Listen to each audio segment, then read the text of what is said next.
my next guest this time of year is a reminder of our homeland in India, as over 120 million pilgrims travel to one of 4 sacred locations in the country, holy for Hindus, as they celebrate Kumbh Mela.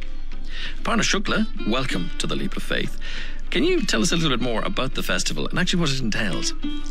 Yeah, it's Kumbh Mela, and it has started from 15th of January this year, 2019, and it is supposed to run until 4th of March. So about 55 days, if I'm right. And this festival has a great significance for not only Hindus, but all the spiritual seekers all around the globe. Now, in Ireland, we like to think that we do a good festival. It might run over a couple of days, but this is quite a long period of time. What are the goals and obligations of a Hindu during the festival? That is the thing. There is no set rules as such, because everybody is coming with their own personal spiritual objectives or goals or whatever they are seeking. So people travel from all over India, and it doesn't matter whether you're from east, west, north, south. It's a big country, and some people actually start their journey long time before the festival starts, because to get there is a big deal. But you are not just a simple tourist or traveler, you are a pilgrim, and you're going to this biggest pilgrimage of your life, per se. And the numbers are startling. I was reading about, 120 million visitors? That's what we are expecting, and that's what it has been in the last previous occasions, yeah. And such a mass movement of people obviously brings all sorts of stories and experiences as well. Yes. Let's find a little bit about yourself, because you grew up near one of the locations where these happen. Where was that? Yeah, I belong to Kanpur. Kanpur is a city in Uttar Pradesh, and Uttar Pradesh is one of the northern state in India. So I'm very lucky to be born in Kanpur, because River Ganges, and my home is actually not too far from the banks of River Ganges, which is considered a holy river. And River Ganga is so special. You call it Ganges, but we call it Ganga. Yeah. So River Ganga is considered divine mother, and it's like a symbolism of feminine energy. So it is so sacred for us to take a dip in River Ganges, and to grow up near River Ganges. I think I'm very privileged, and it is not too far from where the Kumbh Mela is going to happen, near River Ganges. You know, it is interesting if you look back over history, and coming to mind in my head immediately are the Beatles, where people from this part of the world would at some stage have turned to the Hindu faith for guidance. You have certain people within the faith, sadhu, I believe, is the Yes. title they may have. Yes. What is their role? Sadhus, they are too many in numbers, and I wouldn't be able to tell you how many, but they are ascetics, and they have renounced the worldly possessions, and they don't live worldly life. They don't live in 4 walls, and they don't do what an ordinary man do. So what do? It is very interesting. They go in search of truth, and they go in search of God, and they try to increase the level of their consciousness by meditating. So for meditation, you need to be in a place which is secluded, or where there is no disturbance. So sometimes they live in caves, sometimes they just travel through the jungles. And actually this Mahakumbh and Kumbh celebration was initially mainly for sadhus, because there was no means of communication. They could be anywhere in the world, but this was one time when they could all come together and see each other.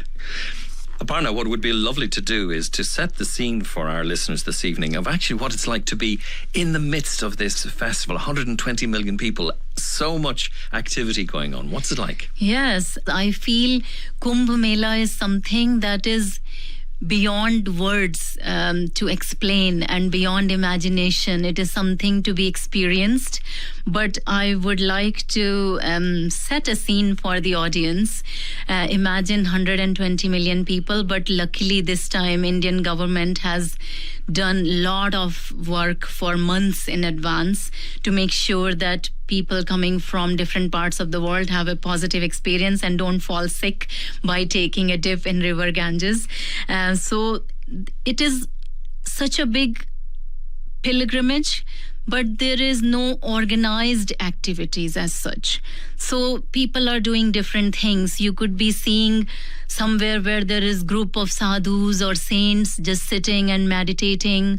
In the other place, there could be just general people who are singing religious songs and chanting mantras. And there are group of householders who have made a big long journey and they are enjoying their dip in river Ganges and believing that their sins are all washed off. So it is such a place where the sight, the sound, the music, the dancing, and sadhus who have covered themselves in ash, and they look even very different. So it is such an exciting place. I mean, you would think it is a spiritual event, so it might be boring. It is far from boring. It is most exciting place to be. And because it only happens every couple of years, will you get to the next one, do you think? I'm actually luckily traveling in February, and I'm not far from Prayag. So I'm definitely going there and visiting this exciting place. In a space of a sentence or two, we've talked about so many things, and I feel almost obliged we should go back to the beginning, because anybody listening to us might say, oh, hold on a minute, tell us what it is, first of all, to be a Hindu. Yes. So Hindu is a very new and term that does kind of probably incorporate set of beliefs, I would say. But I wouldn't consider myself as Hindu, although I am for anybody else. But it is not a religion. It comes from Sanatan Dharma, and Sanatan Dharma is eternal truth, or something that has no beginning or no end. So that is what it was when people worshipped nature thousands of years ago. And there was no set rules. You could do your own thing, and you just try to find love and light, and you practice in your own way, and you worship nature. So Sanatan Dharma, I don't know when it became Hinduism, but it is all one thing in a way. And there isn't just one God. No, millions. Millions? Yes. So you can have your own God? Yes, so there are so many deities, but if you look at for general population's understanding, it's like you have Holy Trinity, we have Holy Trinity. So our Holy Trinity is Brahma, Vishnu and Mahesh.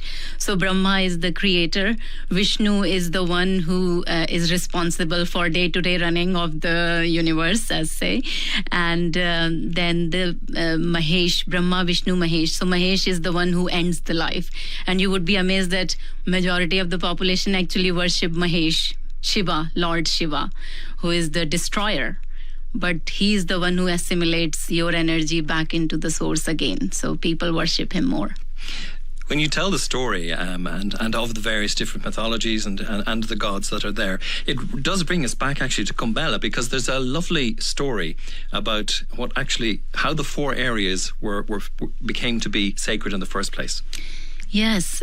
So the story behind Kumbh Mela is that there was a big battle between all the devas, who are the gods, and the demons.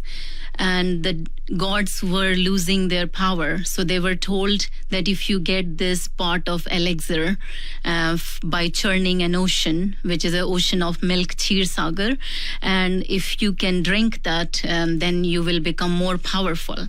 So it was such a big task of churning the ocean that gods couldn't do it alone. So all the deities have to go and ask the help of demons as well. Oh, okay. So they took, it was like a partnership deal. But in the end, they wanted to have the pot only to themselves and not to give it to demons, because they knew Sounds if they like a good metaphor in there, all right? Yeah. So they knew that if they got it, then they will destroy the whole world, and they didn't want that to happen. So when this churning of the 𝘼𝙧𝙧𝙧 or ocean happened, then this elixir pot came out, and while it was being transported to heaven, 4 drops fell on earth, And these 4 places, one is Prayag, where the Kumbh Mela is happening this year in 2019. The other place is Nasik. The other place is Ujjain. And the 4th place is Haridwar, which is again a very holy city. So these 4 places celebrate, and they take turn, and they celebrate every 12 years because that churning of ocean went on for 12 days and 12 nights, and that one day represent 1 year. So 12 yearly is the Mahakumbh, and the one that is happening this year is Ardh Kumbh, means Ardh means half. So half Kumbh means 6 yearly celebration of Kumbh Mela. Now, a little bit about you, because you've worked here in Ireland as a midwife, and now you work in other areas supporting people as well. How is that woven in with your practice as a Hindu and the work that you do on a day-to-day basis? Yeah, I'm actually very lucky because I also get to teach mindfulness as part of my work. So in mindfulness, it is about Buddha's teaching. And Buddha has said that if you are following this path, then you shouldn't be in a job where you have to tell lies, or you have to make your earnings by wrong means, by cheating people. But I'm lucky to be in this profession, which is a very noble profession all around the world. So I do the right work in the right zeal. What does a Hindu believe happens after death? We believe that soul is an energy, and energy can neither be created nor be destroyed. It can only change form. So it changes the form in form of a body.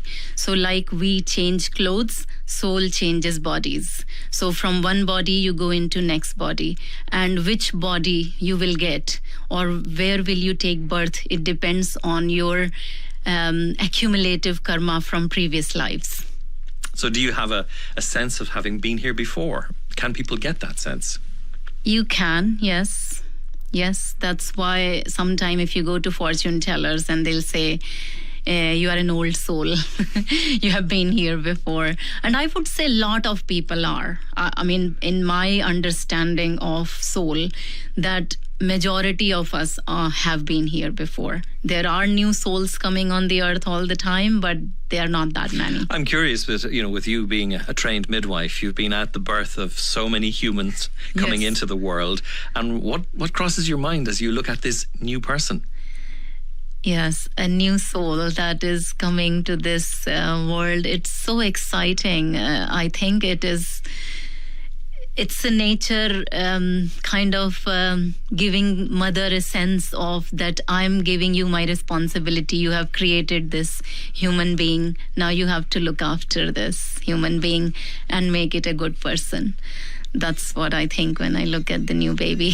Aparna Shukla, thank you. And that's The Leap of Faith for this week. A reminder that all our episodes are available to download from the RTE radio player and from our webpage on rte.ie. From all of us here tonight, good night.